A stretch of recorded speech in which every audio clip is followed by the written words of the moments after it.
All right, Shameka, you were the first in the race for mayor, and it came to you when you were working on Raphael Warnock's campaign in Georgia. Would you call it an epiphany? What was it that led you to say, I'm going to run? It definitely was an epiphany. It was me waking up to text messages that it was going to be announced that Chief Erica Shields, out of Atlanta, Georgia, ironically, was going to be announced as our new police chief here in Louisville. And I love the fact that it's a woman, right? I've been all about women leadership. But the fact that, again, as a city, we're reaching outside of our own box to bring someone here to help us heal, help us grow, and help us develop better relationships. I said to myself, we're not going to get the real change, the justice, the people's agenda we need if people like me don't run. And so I said, I'm going to run for mayor. Just then, I had planned to work on judicial campaigns. And before I went to that trip, I actually had a meeting a month before with my newest candidate, Mr. Greenberg. He actually met with me. Barbara Sexton Smith introduced us, and he was wanting to talk about his possibility of running. So I saw him recently on March 13th at the Justice for Breonna Taylor event. When I saw him at Injustice Square, I said, look, I did not have that plan when we met months ago, but it came to me while I was in Atlanta door knocking for Warnock and all stuff that I needed to do something big and bold, and this was the next place to take all of the energy that we've built up, all of the change that we all want to the next level.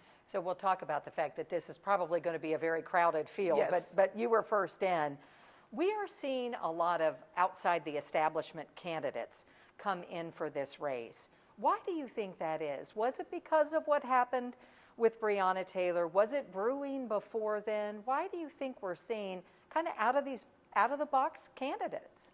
It's been happening for a while. If you look at Chicago, Atlanta, Baltimore, you already see an emergence of young Black progressive people running for mayor, particularly Black women. There is some Black men as well. There are more progressive candidates running across the board. So I think that part has always been brewing. But I think with the Breonna Taylor protest, I think what we saw Stacey Abrams and her team pull off in Georgia, I think it's relit a fire that we can bring change, and we can do that through the ballot box. And I think that people are now more encouraged that we have people power, because before our politics look like they're only bought and sold, that if you had enough money, you had a better chance to win in a race. But now we've engaged, we've reignited the fact that people power has always gotten us there and will take us through to the future. So that's why I've been about, we deserve better and we get there together. That's why that's my campaign tagline, because we've been working so hard for change, and many of us as women have been behind the scenes. This isn't my first time being politically engaged. I've helped campaign advise for Danny Alvarez. I was campaign manager for Annie O'Connell. I've worked on Representative Scott's campaign. I've advised so many political campaigns, but I've always been in the background. What we're seeing now is that those background people, many of them are unsung heroes and sheroes. It's time for us to step out front and bring the people's agenda. And I think that that's what we're seeing. Actually, it's beautiful. I love competition. I think that political terms, there should be term limits. I believe in that, because we should have that change. The longer you stay with an organization, I mean, you know, you were at WHAS for 30 They plus. should have kicked me out long before they ever did. No, I'm glad you were able to stay 30 years, because we don't see a lot of women able to do that. But what's interesting, because I saw that Craig Greenberg in his candidacy said he was going to talk about term limits, 2-term limit for mayor. What are you thinking? I think that 2-term limits make sense to me. I think that when it was changed to 3 under Fisher, I said, you know what, that makes sense. I think the longer you stay, yes, you can make a difference, but your ear is further from the people, it's further from the agenda of what we're working on. Do you lose the pulse? You lose it a little bit. I don't believe in retirement. I do nonprofit work. I've been doing that for 25 years. I've told every position I went into, from KFTC, Kentuckians for the Commonwealth, to Kentucky Jobs with Justice, every organization I work for, the Kentucky Alliance Against Racist and Political Oppression, I never want to retire from a nonprofit position. I don't want to stay so long that I'm retiring, because the nature of the work means that I have to be bringing new voices. I have to let the young people come in and do what they need to do, and I'm changing. So I had already planned to run for office. I was just going to wait. My younger boys are 11 and 12. I was going to wait till I was closer to 50, and they would be 18 and 19. Right. And then that way it wouldn't be so much pressure on my family. But the time is now. Let's talk about the fact that with these new voices, we just saw it in Georgia. Yeah. We saw people winning when Yes. people thought there's no way. We just saw in St. Louis a progressive mayor win when people thought no way. What is going on that folks who you might not normally think could win, they are winning? Are we just, we're tired of same old, same old? What do you think it is? We are definitely tired of the same old, same old. And I'm not against rich white businessmen. Of course, I talk about that because that's what we've seen in leadership. It's time for people to reimagine what leadership looks like.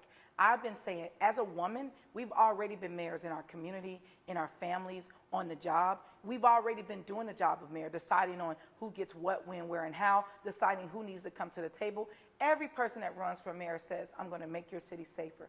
They don't do that alone.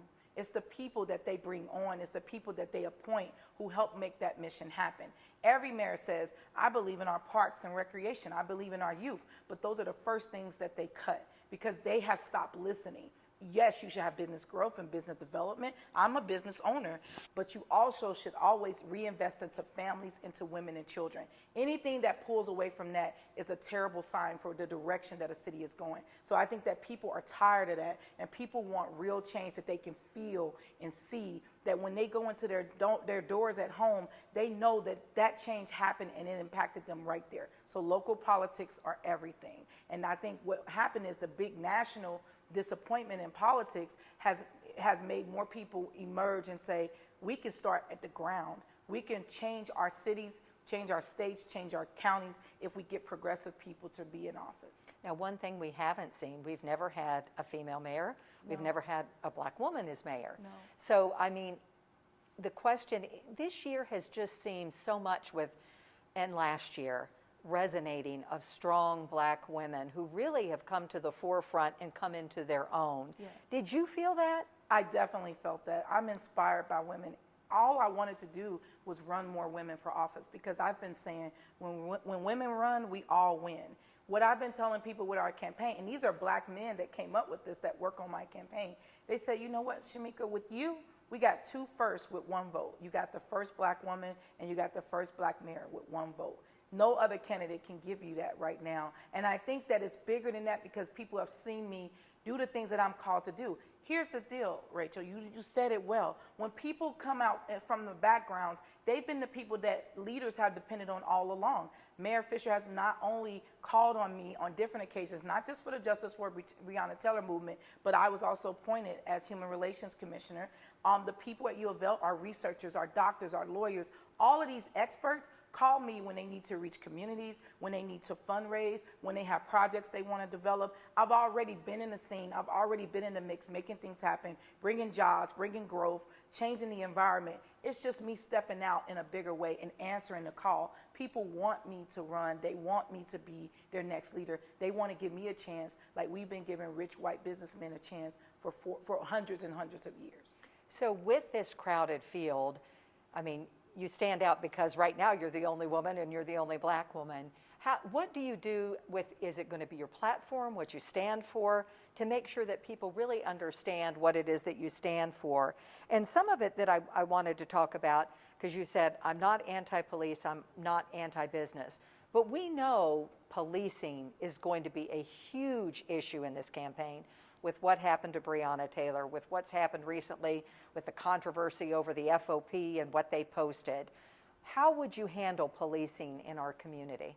I have to sit them all at the table. When I first started the Justice for Breonna Taylor movement, I've never lied about this. I wanted to fire the whole police department and make them reapply to get their jobs back. Go through what we saw happening at the national level during the inauguration.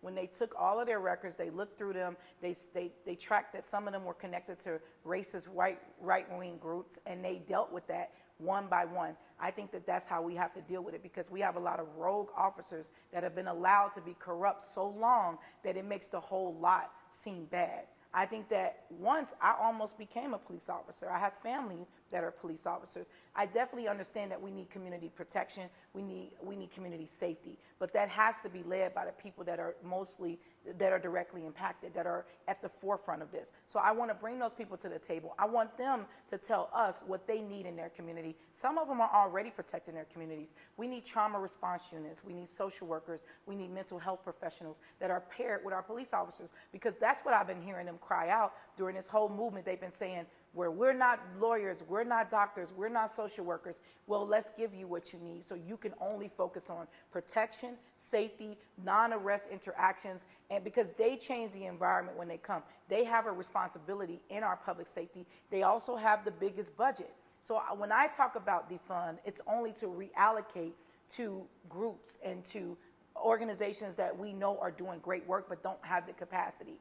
Take that money and shift it some. I want police to be paid a livable wage. I want them to be paid well, because I don't want anybody that's bitter to be on the job addressing our Black, brown, and poor communities and coming with that tension of I'm not being respected and I'm not being treated right. Police, we're raised to believe in them. We're raised to give them the benefit of the doubt. That is the biggest thing that we're fighting. But if we approach this right, we'll do it right. Some people have said, well, maybe some police will quit, or maybe the FOP will have a problem if you become mayor.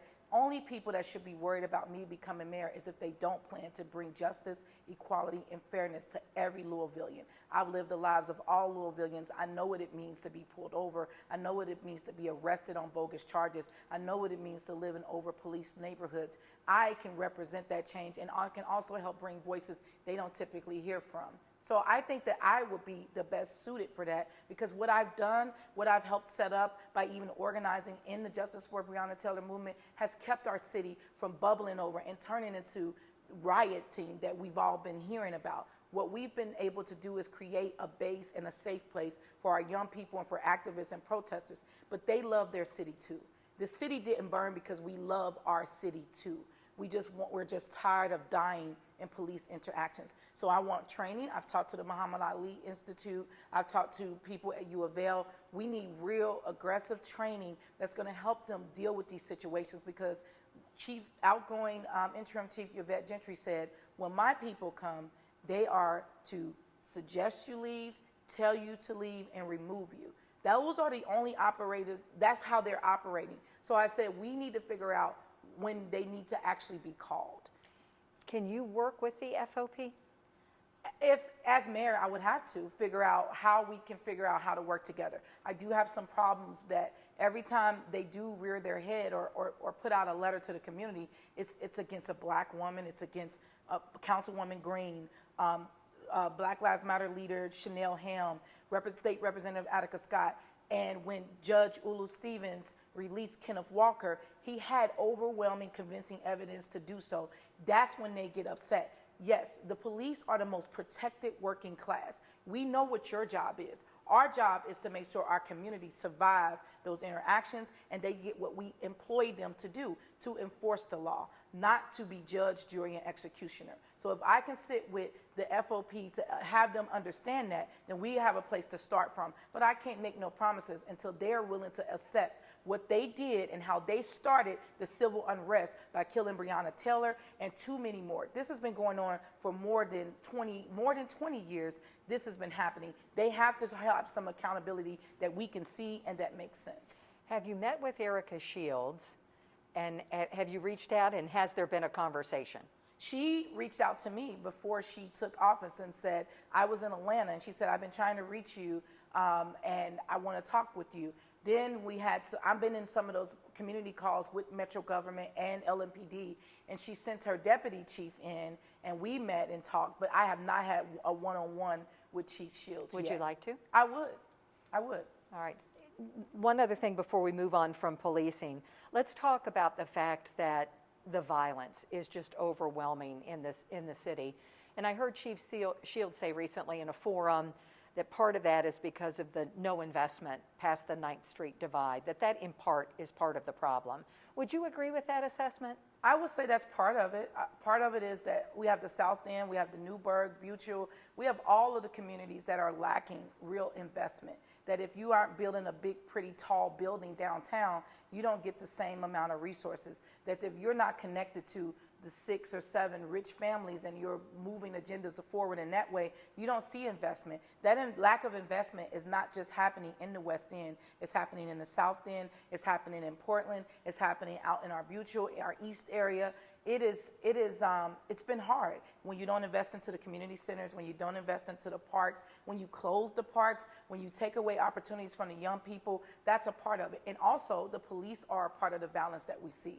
Our young people see you have a gun, you have power and control. And so they see them. When they see them, people the police using their gun to control the situations, that makes them think, I need a gun to control this situation. The violence and the things that we see happening are not just happening in the West End. My husband works out the Greenbelt for Mesa Metals. Went to work one day and there's a dead body right there where someone was killed. Those deaths are happening in PRP, they're happening everywhere. But when we see the news and the media, which is why this kind of conversation is so important, it's important to tell the whole story that many communities are struggling with a lack of investment, and we must take care of our whole city from every corner of our county. That's what I plan to address in my campaign and with my platform. One thing that really resonated about you with me was the fact a lot of yours comes from a place of hardship that you had, being homeless, being a single mom at one time. What do you think that brings to the table, the fact that you've really pulled yourself up and are where you are? What does that say about you, and what do you bring to the table because of that? And I'm also a transplant. So I think about our many immigrants and international people that come here to make a better life for themselves. When I tell people that I've lived lives of many Louisvillians, it's the truth. And so no one can speak to that in that same way. I'm not shaming someone because they come from their privilege and they come from wealth. I'm saying that you have a different lens because of what you've already been accustomed to. So who you listen to, how you navigate, how you respond to issues is going to be different. They call me a fixer because it's what I do. I show up and I take those experiences, those what I call adulting and adverse childhood experiences, and I apply them to everything that I do. All the community boards I sit on, everything that I do is about action. I never believe in rubber stamping a situation. We have to deal with our communities and our people on a case-by-case situation. And we have over 6,000 employees for Louisville Metro government. We have many of them who don't get promoted, who don't get the right salaries, who are doing a bulk of the work and are not recognized. When I talk about exposing and dealing with injustice, I'm talking about on every level. The police is just one section of what our city needs. You need someone that can speak to everyone that is dealing with issues in our city and who has solutions. I'm a solutions-based person. I'm not going to stay in the weeds of it. I'm going to figure out what's the problem, who we need at the table to help fix this problem, who's closest to that problem, how can they lead us in a solution, and how can I help you get that done. That is what a mayor has to do. And so when we think about being a mayor and we think about the budget, we think about reallocating funds to things that actually work. We think about, yes, we can make our city pretty, we can have light up Louisville, but we also have communities that are house poor. That means people who are living without utilities just to be able to pay their mortgage and pay their rent. We're not talking to them. We don't have anything to offer them if we're not speaking to the situation they're living. And when you're in those zip codes, the 40258, 40222, when you go to apply for social services, you feel weird. You feel different. You don't even know if you qualify. So many of them don't even reach out to get the extended help that they need. So I want to touch all of those people because that's who helped makes our city great. That's who I had to help navigate and what I had to do to come out of homelessness. We just bought our first home in Shively in 2018. Before then, I was in transitional housing. I know what it's like to navigate and have children and be homeless while my children are trying to graduate from JCPS. You need people who can speak to the whole gambit of who our city is and what we have in our community. We don't have that represented in current candidates. They bring a wealth of resources, and I want us to come together and figure out what we need to do moving forward, but you need the best representation. And that's why when it's not just about me being a Black woman, it's about what I bring, the resources, the experiences I bring. The journey. The whole journey. That's exactly. Well, congratulations on home ownership. That's always a big you. deal. One other thing I wanted to ask, so Kentucky Alliance Against Racist and Political Repression, part of that, also with the Bail Project. But I wondered when you dealt with Ann Braden and Blaine Hudson way back when, what you think they taught you or the message that you still carry with both of those amazing leaders from our community. That's so beautiful that you brought them up. Ann Braden's daughter, Beth Braden, just sent me a message on LinkedIn congratulating me on my anniversary at the Bell Project. So it's just to this morning. But Ann Braden talked to me. We talked about everything. The most important message she gave me was that you keep waiting on them to give you the torch. You keep waiting on them to pass you the torch. You have to take it. You have to find your lane, and you have to make a difference and bring everything that you bring. She was intentional. One of the things I learned from her is the intentionality of everything we do matters. Every board I sit on matters. Every job I take, every program I support, every museum I visit, all of those things make a difference because that's a part of life and growing. She did what she did for her people to move her people forward and pass racist ideas and racist practices. She worked with us not to help and save black people. She didn't want to be a white savior. What she wanted to do is help her people understand that racism and racist practices is wrong. I didn't even choose the house in Shavli. My husband did. But we're in Shavli. So it's like coming 360 because it's Shavli is where her and her husband purchased that home to transfer it to the Wades. That is, Ann Braden continues to live on. Her work does. Dr. Blaine Hudson was one of the people who helped me realize, first he hired me for some project work with the arts and sciences at U of L. And he would say, Shameka, you make people uncomfortable because you bring the truth.